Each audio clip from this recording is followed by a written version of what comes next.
ছিলাম rising text limited China factory থেকে। অফিসে শুনলাম যে মাটির নিচে লাউ হয়েছে।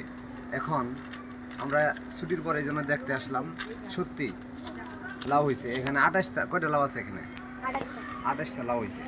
এখানে দেখেন এই যে লাউ, এটা মাটির নিচে ছিল, এখন মাটি খুঁড়িয়া এটি বাইরে করছে।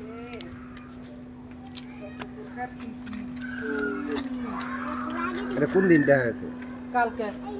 কালকে। এই সম্পূর্ণ মাটির নিচে ছিল, সম্পূর্ণ মাটির নিচে ছিল। এখন তিনটা বড় লাউ কেটে নিয়ে গেছে কেউ।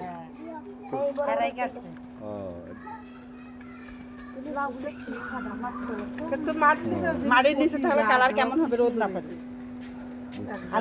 এখন একটু সবুজের মতো হয়েছে, ওই যে রোদ পাইছে তো সাদা সাদা হয়ে গেছে মাটির নিচে থাকার কারণে। সবকিছু আসলে আল্লাহর ইচ্ছা। এগুলাই সব আল্লাহর গাছের নিচে ওরে লাউ পয়দা করছে, সবকিছু আল্লাহর ইচ্ছা। এটি সম্পূর্ণ লাউগুলো হয়েছে কি সুন্দর।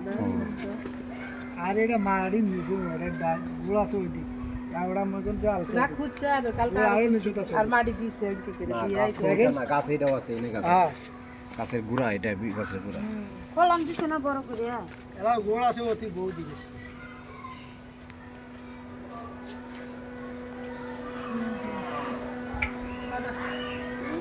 ঘুরে দেখেন গাছের মধ্যে কোনো লাউ নেই। গাছের ভিতরে গাছে মরে গেছে। গাছে মরে গেছে। নতুন করে আবার কিছু যায়। গাছের ভিতরে কোনো লাউ নেই, গাছের ভিতরে লাউ নেই।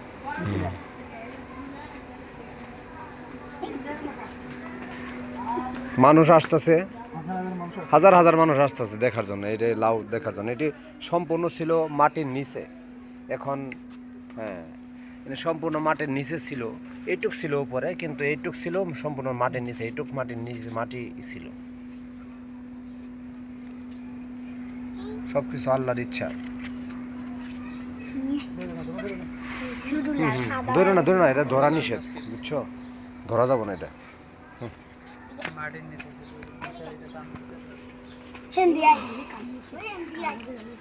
দেখছেন উপরে কোনো লাউ নাই, নিচেই সব লাউ। আল্লাহর কত কুদরত করছে, কিন্তু দেখার জন্য অনেকে আসছে।